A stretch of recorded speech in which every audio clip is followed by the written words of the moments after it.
September 27, 1988.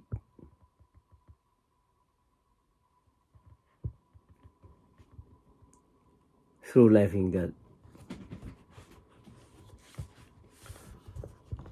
Lord, are there no good servants left anymore? Servants who love you truly and are sincere. There are only few left who really love me, and only a handful who understand my spirit.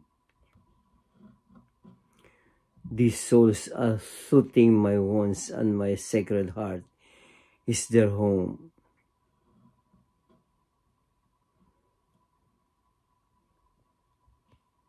Lord, how about the layman? In these two, very few are left who believe in me and who believe in my providential works, but the majority has abandoned me, their God. And in the depth of my sacred heart lies the lance's blade. This blade which is the cause of my much bleeding.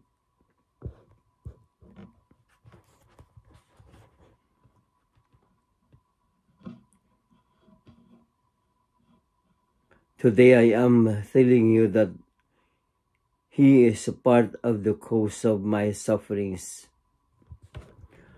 I, the Lord, will come upon him by surprise. I will suddenly, without a knowing, expecting me. Enter my temple, these days are numbered. I will descend like a lighting, purifying Jerusalem, who will fall into a heap of dust, dragging with her all those who do not love me.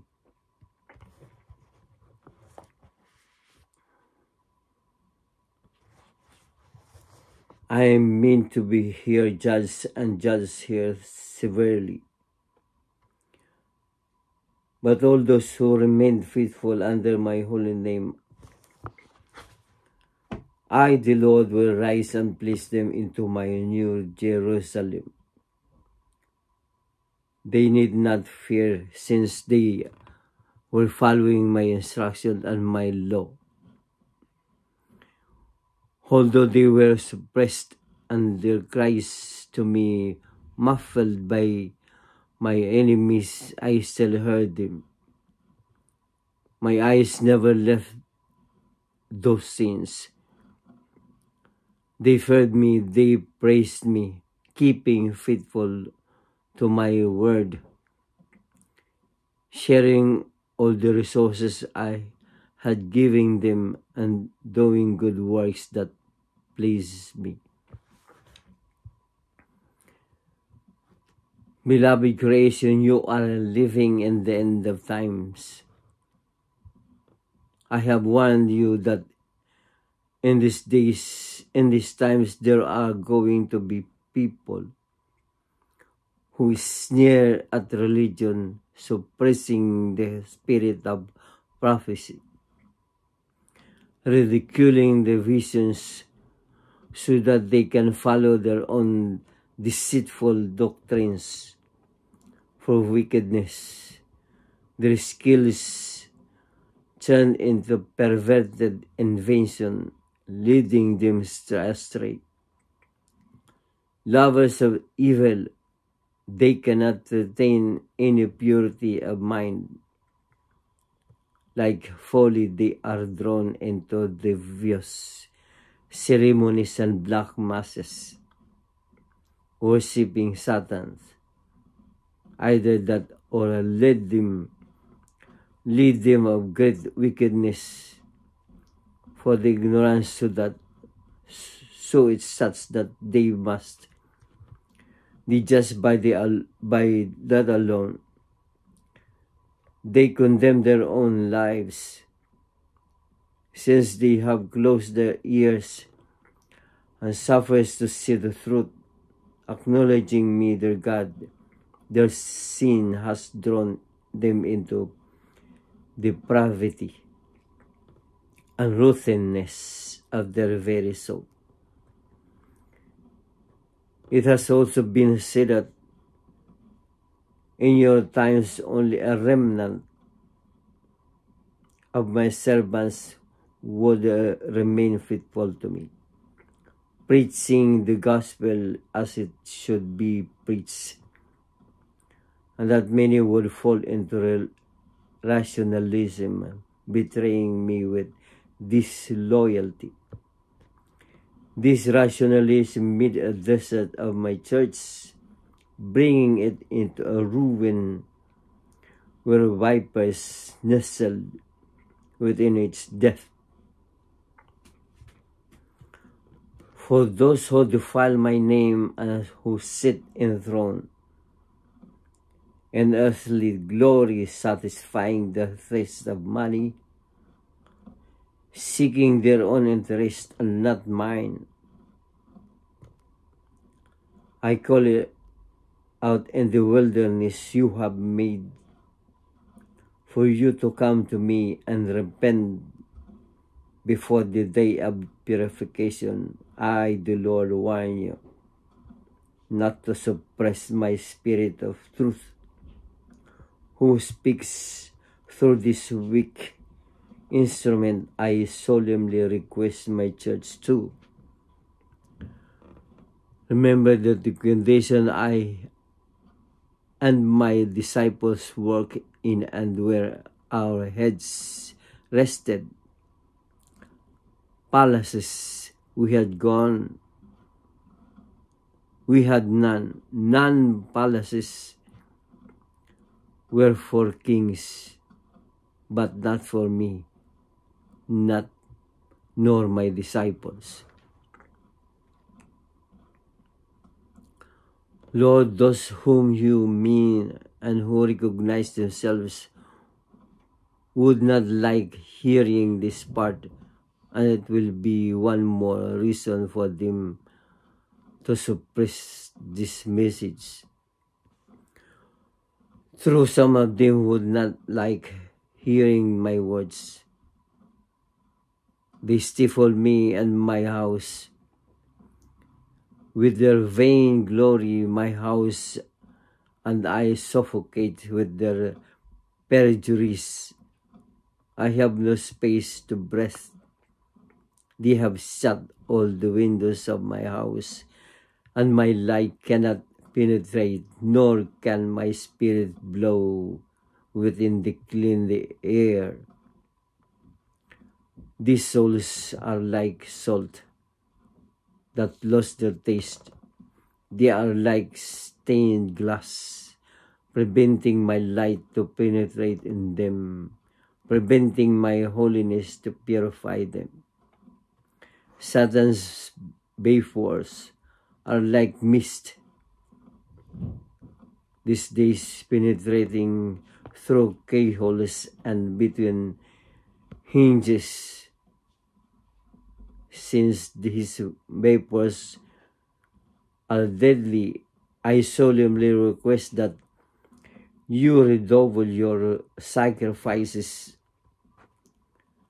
and your prayers. Tremendous reparations have to be made by those who love me.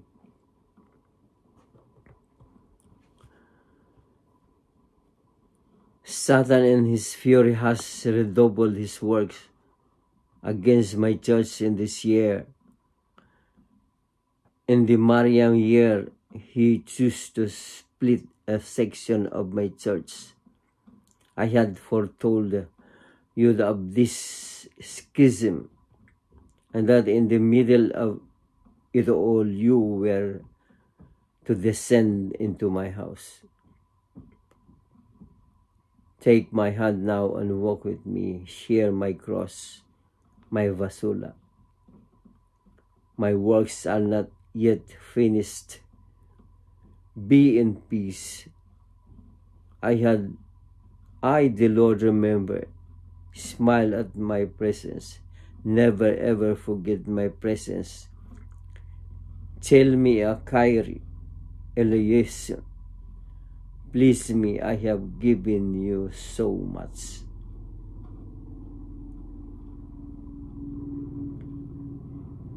Yes, my Lord, you have given me so much. I love you.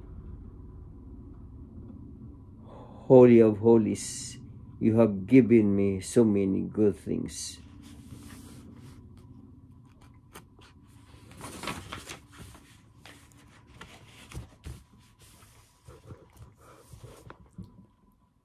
That I want to proclaim them all the time. But they are more than I can count. You opened my ear to hear you. You raised me from the dead. May your love and fulfillment constantly preserve me. May you do all what you've done to me, to my brothers, to let them share to Lord. My child, I am calling all of you. I am seeking each one of you. Allow me to enter your heart, and I will heal each one of you. Come, rest now. I am with you always. Never forget this.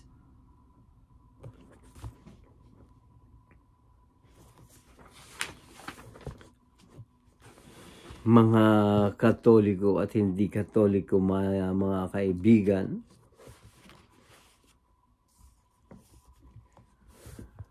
masyado mabigat ho itong mensaheng ito dahil siguro ito ay para sa kanyang mga laymen.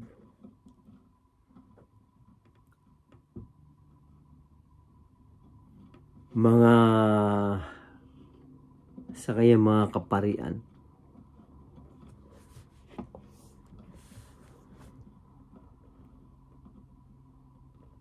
Dahil parang kukunti na lang ako naniniwala sa kanya bilang pare, bilang sa isang Diyos na lumikha sa buong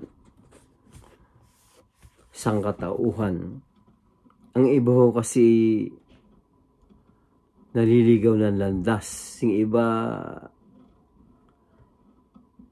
sumasaliw sa ibang sekta. Ang iba ho ay namumulitika.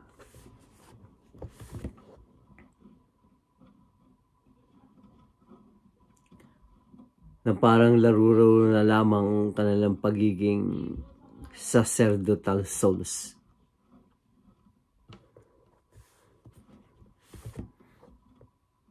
Ang iba ho nag-aasawa,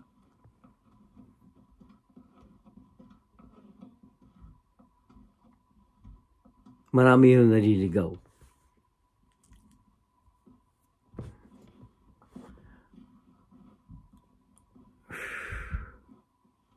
Ito ang unang bungad na sinabi ni Miss Basula. Lord, are there no good servants left anymore? Servants who love you truly and are sincere.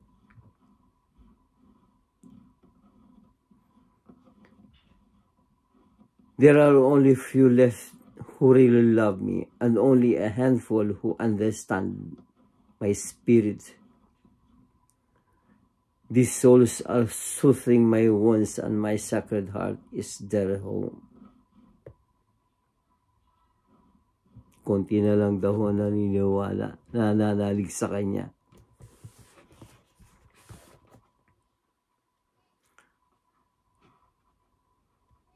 Lord, what about the laymen? Ito na ho yung mga sacerdotal souls na sinasabi ko.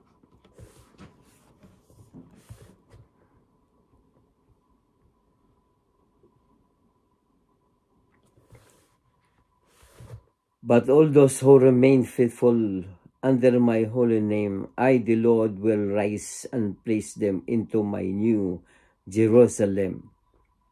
They need not fear, since they were following my instruction and my law. Although they were suppressed and their cries to me muffled by the enemies. I still heard them. My eyes never left those things. They fed me, they praised me, keeping faithful to my word, sharing all the resources I had given them, and doing good works that please me.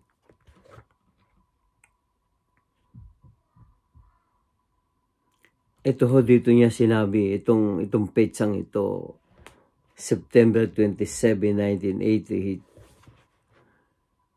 Dito yung sinabi ang the end of time. Beloved creation, you are living in the end of times. I had warned you that in these times there are going to be people who sneer at religion, suppressing the spirit of prophecy, ridiculing the visions, the visionaries who, so that they can follow their own deceitful doctrines for wickedness.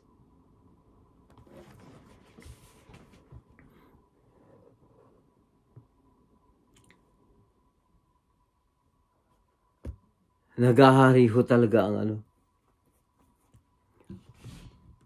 ang kamunduhan.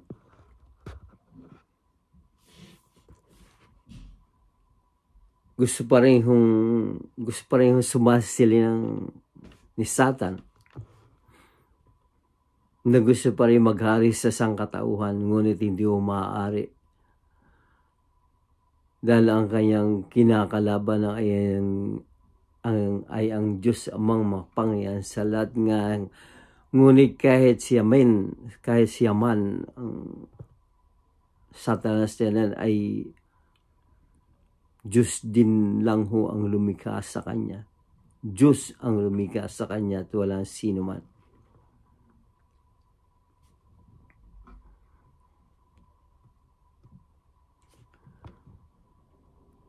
I solemnly request that you redouble your sacrifices and your prayers. Tremendous reparations have to be made by those who love me. Satan in his fury has redoubled his work against my church this year. In the Mariam year, he chose to split a section of my church. I had foretold you of this schism, and that in the middle of it all you were to descend into my house.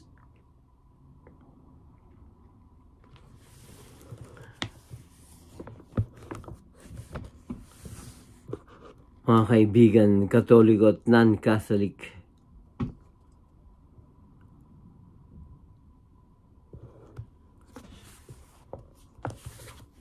ang mensaheng ito ay siguro ay huli na.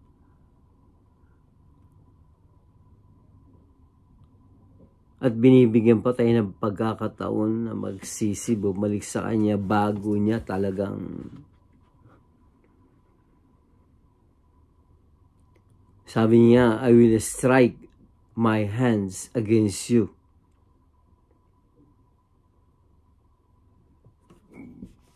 Pagkat tayo ay naliligaw ho tayo na ating landas at nag-ahari sa atin ang kamunduhan. Sapagkat hilahian mo natin pumasok sa atin ang Satanas sa ating kaluluwa, sa ating puso. Hindi naman ho dapat.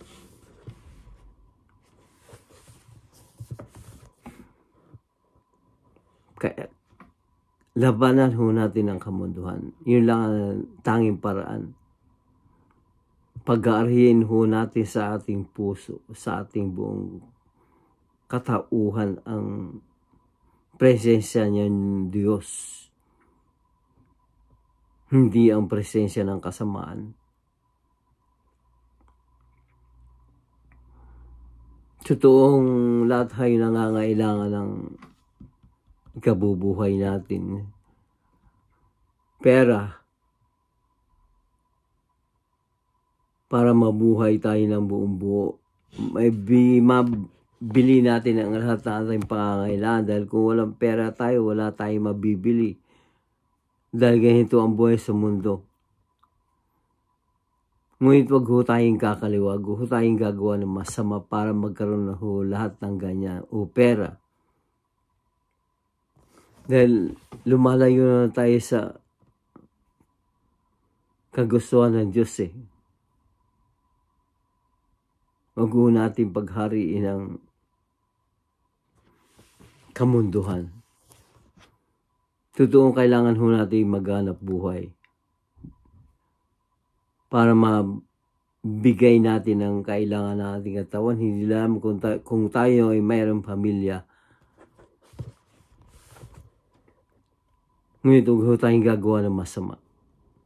Dahil lalabag ho tayo sa kautusan ng Diyos. Sa ating lahat, Katoliko man o hindi,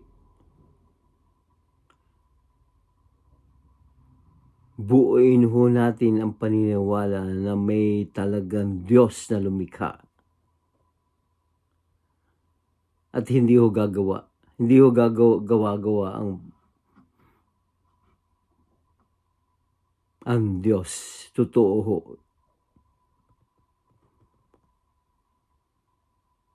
Ito hong libreng ito ay puro katotohanan at wala hong kasinungalingan. Dahil ito ay true life in God.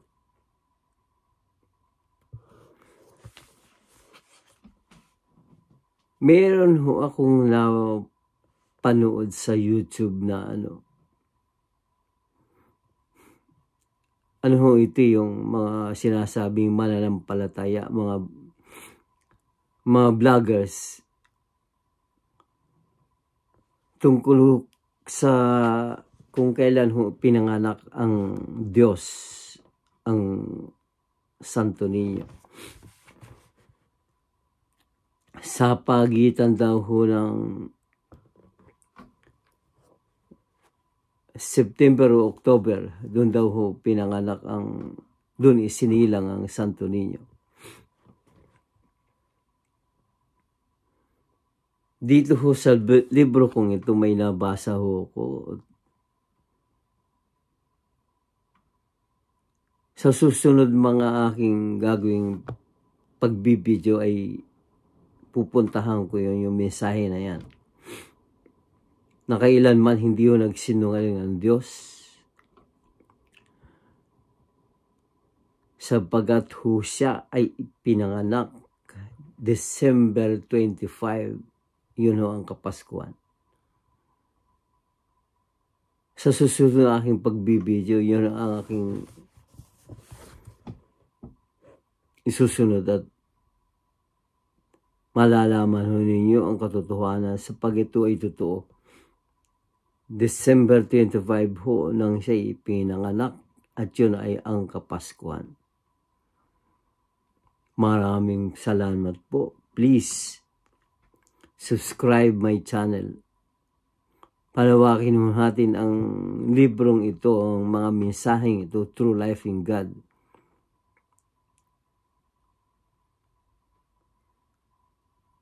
Dahil kakaunti na lang ho natitira sa ating buhay. Ito ho, ulitin ko ho. Beloved creation, you are living in the end of time. The second coming is about to happen. And it will happen. Maraming salamat po. Magandang araw sa inyo lahat.